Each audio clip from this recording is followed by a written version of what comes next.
A graça e a paz do Senhor Jesus. Estamos aqui hoje com a lição de número 13, né? E hoje nós vamos estudar a multiforme sabedoria de Deus. A sabedoria de Deus, ela não é limitada, né? Ela tem as suas várias maneiras, várias formas de se manifestar na nossa vida, né? E nós nos alegramos com isso, né? Porque Deus se manifesta de diversas maneiras, com a sua infinita sabedoria, né? Graças a Deus. Então é a nossa lição de hoje, a multiforme sabedoria de Deus. A nossa lição de número 13 de adulto. E o nosso textuário diz que para que agora, pela igreja, a multiforme sabedoria de Deus seja conhecida dos principados e das potestades. Efésios 3:10. E a verdade prática diz que a multiforme sabedoria de Deus, ela vai além da compreensão humana e é demonstrada ao mundo pela Igreja de Cristo, né? Então vai ser bênção. E a nossa leitura bíblica em classe, ela está em Efésios capítulo 3, verso de 8 a 10. 1 Pedro capítulo 4, versículo de 7 a 10. Certo? E o nosso objetivo geral, né? Ele é mostrar o caráter multiforme da sabedoria de Deus. E explicar, né? Elencar algumas qualidades e correlacionar ele com os dons espirituais, né? E também não poderia deixar de te fazer um convite. Primeiro, estar feliz aí, honrado aí com a tua presença aí no meu canal. Seja bem-vindo, que não seja só dessa vez, tá? Mas também, se você não se inscreveu ainda, por favor, né? Não se esqueça, se inscreva, entendeu? Se você já se inscreveu, deixa o seu like se você gostar do vídeo, tá? Compartilhe com seus amigos, dá o toquinho no sininho aí para você receber novos avisos de novos vídeos, né? Notificações, e com certeza vai ser bênção, tá? Fica aí conosco até o final, nos ajuda aí a avançar aí na pregação e no ensino da palavra de Deus, tá bom? Que a sua presença possa ser constante aí no nosso canal. Deus te abençoe, tá? E volte sempre, tá bom? Você é bem-vindo. Bem, nós vamos aqui para a nossa introdução. Bem, o Altíssimo aqui, ele revelou para a igreja um mistério, né? E esse mistério, ele estava oculto desde quando? Desde a fundação do mundo, né? Mas, através de quem que esse mistério foi revelado? Esse mistério foi revelado pelo Espírito Santo de Deus, entendeu? Ele trouxe à luz, né, para nós, o povo de Deus, certo? Porque a Bíblia deixa claro, né? Essas coisas estão ocultas para quem não quer Deus, mas para quem quer, Deus vai revelando, né? Mas no Velho Testamento, todas essas multiformes sabedoria de Deus, a forma de Deus se manifestar, estava oculto desde a fundação do mundo, né? Mas agora na Nova Aliança, através do Espírito Santo, todos os segredos de Deus necessários para o nosso conhecimento, né? Deus revelou através do Espírito Santo. Mas usando quem? Os profetas, usando os apóstolos, né? Para que isso aí chegasse ao nosso conhecimento. E a palavra de Deus, ali está a revelação que nós precisamos para compreender a multiforme sabedoria de Deus, certo? E Cristo é o principal mistério, né?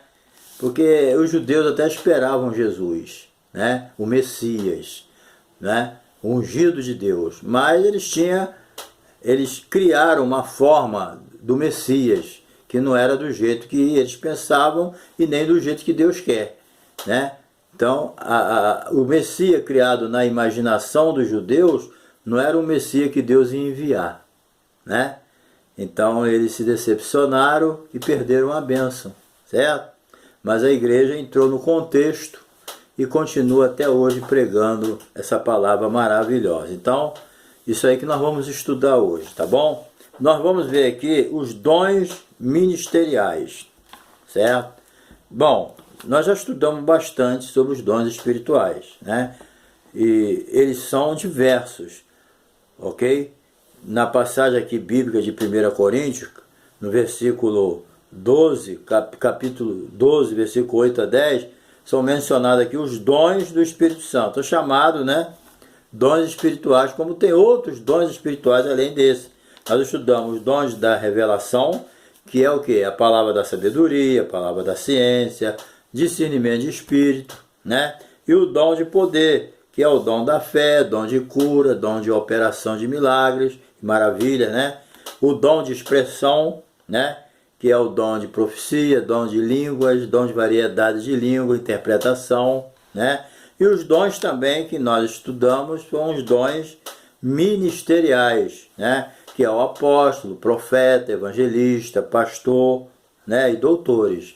São os dons que nós estudamos que faz parte dos diversos dons que Deus tem derramado sobre a sua igreja, né? Graças a Deus, certo? Então, existem também outros dons espirituais além desse, mas a passagem aqui da Bíblia mencionados em lições anteriores, desde o trimestre, nós já estudamos tudo isso, né? E só está dando uma pinceladazinha para não ficar em branco, ok? Número 2 aqui, né? Os dons ministeriais, eles não são só diversos, né? Mas eles também são amplos, certo? A sabedoria de Deus, ela é multiforme e é plural, e ela se manifesta em seus dons espirituais e ministeriais. São as formas de Deus manifestar a sua sabedoria, né? Isso aí ele faz nas mais variadas comunidades cristãs espalhadas pelo mundo. Aonde tiver um povo ali adorando a Ele, um povo servindo a Ele, Deus vai se manifestar. Deus é fiel, entendeu? Deus não está olhando cara de denominação, ele está olhando o coração. Nasceu de novo, uma nova criatura. É isso que Deus quer. Então, aonde tiver um povo servindo a Deus, adorando a Deus, na beleza da sua santidade, ali vai haver a manifestação da multiforme sabedoria de Deus. Tá bom? Bem, número 3 aqui, dádivas do Pai. Bem, outras excelentes dádivas de Deus, elas são dispensadas à igreja para comunicar o Evangelho, né? Vamos ver aqui a primeira, a dádiva do amor, né? Então, a Bíblia diz em João 3,16 que Deus amou o mundo de tal maneira que deu seu Filho unigênito para que todo aquele que nele crê não pereça, mas tenha a vida eterna. Certo? Deus enviou o seu Filho para salvar o mundo, entendeu? Então, esse amor dispensado por Deus, né, desafia também o quê? Que nós venhamos também a nos amar uns aos outros, né? Porque o mandamento é esse, amar a Deus acima de todas as coisas e ao próximo como a si mesmo. Mas por que a gente tem que fazer isso? Porque primeiramente Deus nos amou, entendeu? A Bíblia diz que nós éramos inimigos de Deus, mas Deus não levou isso em conta, entendeu? Deus não esperou a gente se consertar, que isso aí nunca ia acontecer mesmo, né? Deus não esperou a gente se consertar, arrumar a nossa casa, para depois Ele nos amar e nos salvar. Não, Ele amou essas criaturas do jeito que elas são, ruim mesmo, né? Então Deus enviou seu Filho para salvar mesmo. Então agora Ele depois, né? Ele nos ama do jeito que a gente é. Aí quando nós somos atraídos por esse amor, né? Aí Ele vai nos mudando, Ele vai nos transformando, Ele vai melhorando a nossa vida, melhorando não, convertendo, né? Então isso é uma dádiva de Deus, entendeu? O amor dele. O que Deus acharia num pecador, num assassino, entendeu? Numa pessoa má, ruim? O que Deus acharia de bom nela para salvar ela? Nada. Mas por que Ele salva? Porque Ele ama. Essa é a questão, né? E é isso que Ele exige da gente também, o amor. Não adianta a gente procurar virtude nas pessoas para querer salvar elas, para querer trazer para o Evangelho. Não, é o amor. Tem que amar a pessoa, sentir vontade que a pessoa seja salva. É isso que interessa para Deus e que deve ser o nosso propósito, né? Bem, no B aqui é dádiva da filiação divina, né? A Bíblia deixa claro, né, que nós éramos filhos das trevas. Não adianta. Uma vez Jesus disse para os judeus, né, que dizia até dessas pedras, dizendo, não, nós somos filhos de Abraão. Jesus tinha falado para eles que até daquelas pedras Deus podia suscitar filhos de Abraão, porque eles ficavam só se gloriando. Não, nós não precisamos de você não, não precisamos de nada não. Nós somos filhos de Abraão. Para eles o assunto estava encerrado. Mas eles ouviram uma palavra que surpreendeu a eles. Jesus falou, vocês são filhos do diabo, porque vocês estão fazendo a vontade do vosso pai, o diabo. Entendeu? Porque se vocês fossem filhos de Deus, né, e conhecessem o pai, vocês me conheceriam também, porque eu saí dele. Né? Então, nós precisamos entender que Deus nos tirou lá daquele pecado, nos tirou daquela filiação maligna da carne do inimigo e nos trouxe das trevas para a sua maravilhosa luz. Então nós hoje somos filhos de Deus, certo? A Bíblia diz que pela fé nós nos tornamos filhos de Deus. Você quer dádiva melhor do que essa? A gente sendo filho das trevas, filho da perdição, caminhando para o inferno, a passos largos, de repente alguém vai lá e traz a gente, muda a nossa vida e nos traz para Deus. Foi isso que Jesus fez, né? Ele veio para os que eram seus e os seus não o receberam, mas todos os que receberam se tornaram filhos de Deus. Deus fez eles filhos, né?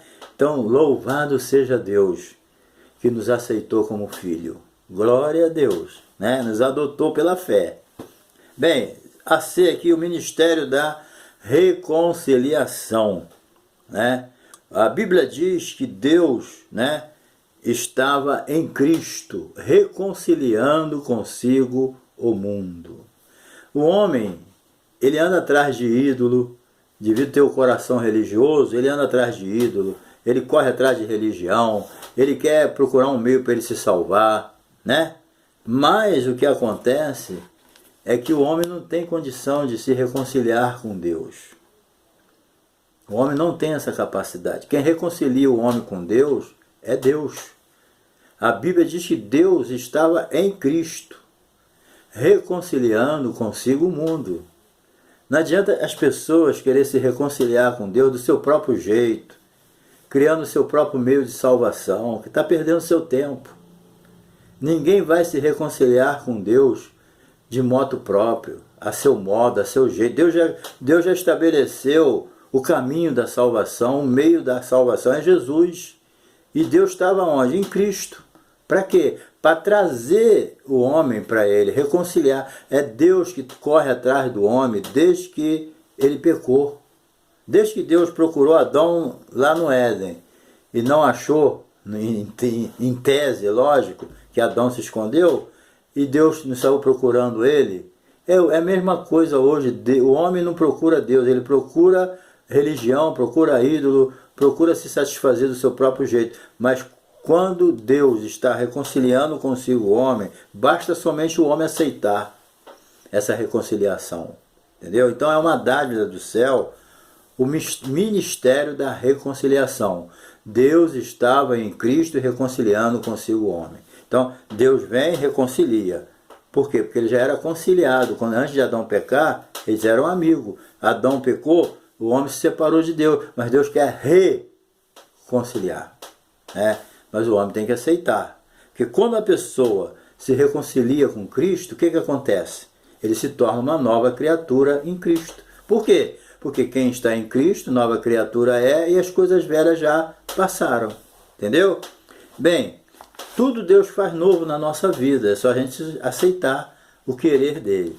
A segunda parte aqui fala os bons dispenseiros dos mistérios divinos. Então, há um mistério que são revelados a nós, mas Deus coloca isso na nossa responsabilidade, que nem nós vamos ver aqui. Como nós, como bons dispenseiros que somos, temos que ser, né? O mau dispenseiro não pode, né? O que tem que acontecer com o bom dispenseiro? Ele tem que ter sobriedade e vigilância. Entendeu? Então veja bem, o dispenseiro deve administrar a igreja local. Cada um na sua função, né? Na sua chamada, no seu dom, cada um com um tipo de talento, mas é um dispenseiro da casa de Deus que tem que desenvolver, fazer aquilo que Deus quer. Então, ele deve administrar a igreja, retirando da dispensa divina o melhor alimento do rebanho. Porque os dispenseiros, eles eram responsáveis pela comida, pelo alimento, pelo sustento. Era eles que escolhiam os alimentos, o sustento, e sabiam o que era melhor ou melhor para eles, para comerem. Essa era a determinação do chefe da casa. O dispenseiro vai cuidar disso. Ele tinha que alimentar a família, né? Então aqui a Bíblia está dizendo que o dispenseiro, aquele que alimenta com a palavra de Deus as pessoas, né? Alimenta, né? Dando o melhor para o rebanho, né? Ele tem que ser o quê? Sóbrio e vigilante. Entendeu? Então Paulo aqui ele destaca a sobriedade e a vigilância do candidato ao episcopado como habilidades indispensáveis ao exercício do ministério. Então, a pessoa ele tem que ter habilidade, mas tem que ser sóbrio. Entendeu? Por isso o apóstolo recomenda que os obreiros não sejam dados o quê? Ao vinho. Lógico, não tem como uma pessoa ser um obreiro e gostar de, né? Não tem como. Certo? Por quê? Porque a bebida ela tira a sobriedade. No Velho Testamento, Deus não se incomoda com isso, porque é uma natureza diferente de ministério, né? Mas na dispensação da graça, na nova aliança que nós vivemos, a pessoa não pode ser dada ao vinho, porque o vinho tira o juízo, a bebida alcoólica tira o juízo. Esse negócio de eu vou beber só um golinho e parou, é meio difícil. Você veja bem, alguém que já foi um pinguço na vida tremendo. Se ele provar e aceitou Jesus, se converteu, se libertou, aí ele vai provar de novo, ele vai voltar para aquela vida dele de cachaça, de bebida, de cerveja, né? Mas aqui está recomendando o seguinte: seja sóbrio, não seja dado ao vinho. É esse o ensinamento dos apóstolos. Fica longe da bebida alcoólica. Ah, mas eu conheço alguém que, né, é um bom crente, tem uma bebidinha lá, deixa ele para lá, cuida de você, tá? A Bíblia diz, fica longe do vinho, não vos embriaguei com vinho que há contenda, mas enchei-vos do Espírito. Vê se está se preocupando com bebidinha, se preocupa em buscar o Senhor e receber o poder de Deus, né? Por isso os apóstolos recomendam, vou repetir, o obreiro não deve ser dado ao vinho, pois a bebida traz confusão, contenda, dissolução, certo? Então o fiel dispenseiro é o oposto disso, ele tem que ser sóbrio, ele não anda assim, ó. E ele sabe o que está fazendo. Entendeu? Porque quem bebe não perde juízo. Entendeu? Nunca, né, deve perder a sobriedade. Porque se você perdeu a sobriedade, você perde a vigilância. Você deixa de vigiar. Entendeu? Então, isso aí no exercício do ministério não serve. Tá? Número 2 aqui. Amor e hospitalidade. Tudo isso que Deus dá é a multiforme sabedoria dele. Mas a gente pode estragar. Entendeu? A gente pode anular essas coisas boas que Deus nos dá. Os dons, os talentos, a chamada. Entendeu? A gente pode anular isso tudo com as nossas atitudes que não se encaixam na vontade de Deus. Quanta coisa boa se perde vinda de Deus porque a gente não valoriza e procura fazer do nosso jeito. Aí perde. As coisas de Deus só têm valor quando a gente se enquadra na vontade dele. Entendeu? Amor, hospitalidade. Nós precisamos entender isso aqui, ó. Os dispenseiros de Cristo têm um ardente amor um para com os outros. O amor se cobrirá uma multidão de pecados. Então, mediante a graça, né, de Deus, o obreiro pode demonstrar o quê? Sabedoria no trato com a pessoa. Não é só na hospitalidade. Né? Em modo geral, nós temos que tratar bem uns aos outros, respeitar. Entendeu? Um cargo, uma função de um pastor ou de alguém na igreja não significa olhar de cima para baixo. Tem pessoas que se tornam arrogantes quando assumem um cargo. Entendeu? Na igreja. Quer dizer, o cargo é para fazer a gente mais humilde ainda. É o contrário. O cargo não é para subir, é para descer, é para se humilhar, é para reconhecer as pessoas. A Bíblia diz para reconhecer as pessoas como superior a nós. Não é como ter um espírito de uma pessoa que se diminui, um complexo de inferioridade. Não é isso. Você considerar as pessoas superior a você é respeitar ele como um servo de Deus. Entendeu? Eu sou maior do que ele na função, mas eu sou um filho de Deus igual a ele. Então esse respeito é gerado da onde se origina esse respeito? Através do amor. Quando você ama alguém, você respeita. Entendeu? É isso que a gente tem que entender. Então a gente também, nesse princípio, quando a gente ama, a gente faz as coisas desinteressado, que é o bem da pessoa. Você não tá, porque você pode fazer as coisas, ajudar alguém de duas maneiras, por interesse, ou porque você ama, não está esperando. Você nem quer nada, a pessoa nunca vai te dar nem um graças a Deus, muito obrigado. Mas você não está nem aí, porque tu ajudou por amor. Você não ajudou esperando alguma coisa em troca. Entendeu? Não houve interesse, porque o amor ele está acima dos interesses.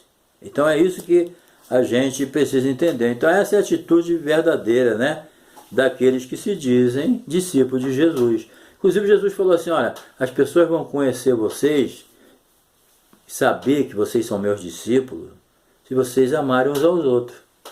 Então o amor é a marca das pessoas reconhecer se nós somos de Cristo ou não. O cara prega bem, ensina bem, faz tudo bem, é uma bênção nessa forma. Mas se ele não tiver amor, isso aí não é Coríntios capítulo 13, 1 Coríntios capítulo 13. Não adianta nada. Principalmente para Deus, e as pessoas percebem. Sem amor, na igreja, nada prospera. Entendeu? É carne pura. Entendeu? Então, aqui também se encaixa o que? A hospitalidade. Precisamos hoje, no mundo que nós vivemos, não é um mundo como no tempo de Jesus, em que a hospitalidade tinha um caráter muito importante, né? Hoje a gente precisa realmente tomar muito cuidado com quem a gente leva para dentro da nossa casa, né? Hoje nós vivemos tempos difíceis, trabalhosos, e os exemplos estão aí, mas o amor ele está sempre acima de tudo. A gente sempre dá um jeito de alguma coisa, né? Hoje nós temos mais facilidade de criar outros meios de poder ajudar a pessoa, certo? Então isso torna possível para quem ama incondicionalmente, não espera nada de volta. Então o crente pode ser pobre, rico, culto, isso aí não quer dizer nada, entendeu? Não devemos fazer acepção de pessoa.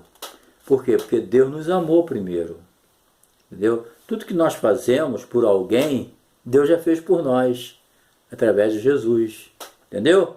Então não há novidade aqui, eu não estou fazendo nada que Deus não fez, entendeu? Isso aí que tem que se entender. Número 3 aqui os dispenseiros devem administrar com fidelidade. Bem, administrar com fidelidade. Ser fiel para Deus é tudo. Ele falou, ser fiel até a morte, dar-te-ei a coroa da vida. Para Deus nada serve se não tiver fidelidade. Entendeu? E o dispenseiro, o que Deus espera de nós? Fidelidade. Nós temos que ser fiel a Ele. Entendeu? A graça derramada sobre os dispenseiros em Cristo deve ser administrada por eles com zelo e fidelidade. Ser zeloso, né? Você tem que ter zelo naquilo que faz, prazer, certo? A palavra de Deus nos adverte, cada um administre os outros como o dom que você recebeu, certo? Aquilo que você recebeu é para administrar os outros. Recebeu com amor, administre com amor, certo? Então, seja pregando, ensinando, administrando, né, o corpo de Cristo, tudo deve ser feito para quem? Para a sua glória? Não, para a glória de Deus. Entendeu? O Espírito Santo ele veio na terra, Jesus falou. Quando o Espírito Santo vier, ele vai glorificar a mim. Tudo aquilo que não glorifica a Deus não tem valor, gente. Não adianta. Tudo que eu faço não é para a glória de Deus, não tem valor para Deus. Não adianta, ele não recebe. Então tudo que eu fizer, o apóstolo Paulo escreveu, tudo que eu fizer tem que ser para a glória de Deus. Não adianta, entendeu? É a ele que pertence. A ele pertence toda a honra, toda a glória, todo o louvor, todo o poder, pertence tudo. Nós estamos aí na aba, por misericórdia, porque a gente não merece nada. É compaixão de Deus. Entendeu? Então o Paulo aqui ensina ainda que devemos, ser vistos como ministros de Cristo, dispenseiro dos mistérios de Deus. A pessoa tem que olhar para nós e nos respeitar. Eu sei que hoje houve época que as lideranças eram muito consideradas, mas hoje em dia as lideranças, em muitos casos, não são tão respeitadas como antes. Não vamos entrar em detalhe aqui porque, mas muitas vezes as pessoas colocam os pastores no mesmo nível dos políticos. Alguns políticos, claro. Não devemos nunca generalizar nada. Isso aí, nunca generalizar nada. Em todo lugar tem gente boa e gente ruim. Em qualquer setor da sociedade, da ala profissional, em qualquer parte, tem o lado, tem os bons e tem os ruins. Tem o joio e tem o trigo. Na igreja também tem o joio e tem o trigo.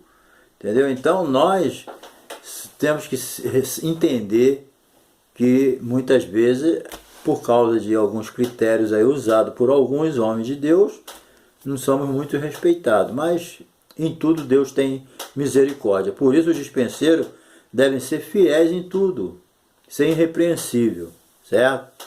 Muito bem. Vamos para a parte 3 aqui para a gente encerrar. Os dons espirituais e o fruto do Espírito. Bem, a necessidade dos dons espirituais. Os dons, eles são indispensáveis para a igreja, certo? Inclusive o autor aqui, ele apresenta aqui que há uma onda de frieza, uma mornidão que tem atingido a igreja, muitas igrejas, na atualidade, que não estão vivendo na real presença de Deus. E o poder de Deus, falta poder de Deus para salvar, batizar com o Espírito Santo, curar a enfermidade, certo? Então, em tal estado, os dons são ainda mais necessários. Então, ele entende que nesse tempo que nós estamos vivendo, a igreja está passando aí por uma dificuldade espiritual e muitas igrejas estão frias, estão sem ânimo, estão desanimadas, não tem salvação de alma, entendeu? Não tem milagre, não tem cura, não tem batismo com o Espírito Santo, não tem um avivamento, aquela animação. Eu sei que nós estamos vivendo tempos trabalhosos, essa pandemia, mas nisso tudo está faltando o quê? Poder de Deus. É isso.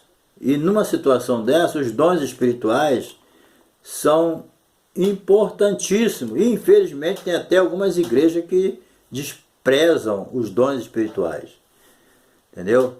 Os sensacionistas, para eles não existe mais isso. Então isso ainda piora mais a situação da igreja e a pessoa se acostuma, de ter a igreja ali como um ritual. Eu fui na igreja 3 vezes na semana, tomei ceia, então para eles isso está bom. Mas Deus não quer isso. Olha a igreja no livro de Atos dos Apóstolos, é assim que Deus quer a igreja.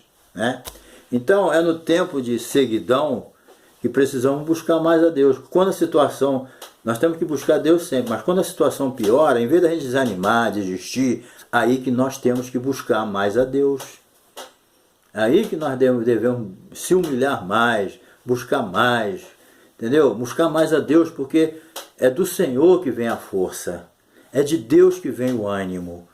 Não adianta você olhar no horizontal de um lado para o outro, não adianta, você vai ver defeito, problema, dificuldade, desânimo, só coisa de homem. Mas quando tu olha para cima, você vê a virtude do Espírito Santo que está à tua disposição. É só buscar. Precisamos jejuar, precisamos se humilhar, para que Deus tire a frieza do nosso coração e a gente venha enfrentar Satanás de frente e expulsar ele em nome de Jesus. Entendeu? Então vamos lá.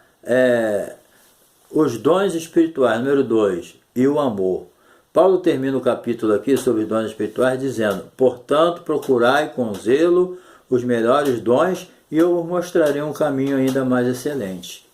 Embora ele mande a gente buscar, né, os melhores dons, porque isso quem tem que buscar é a gente. Quando ele manda buscar, o que ele está querendo dizer? Ele está falando, olha, tenha interesse por essa dádiva de Deus que é os dons espirituais. Está entendendo? É isso que ele quer dizer. Tenha interesse, se liga naquilo que Deus deixou à nossa disposição e muitos estão desprezando, os dons espirituais. Entendeu? É isso que ele quer dizer. Entendeu? Então, mas ele mostra também um caminho mais excelente, que é o amor.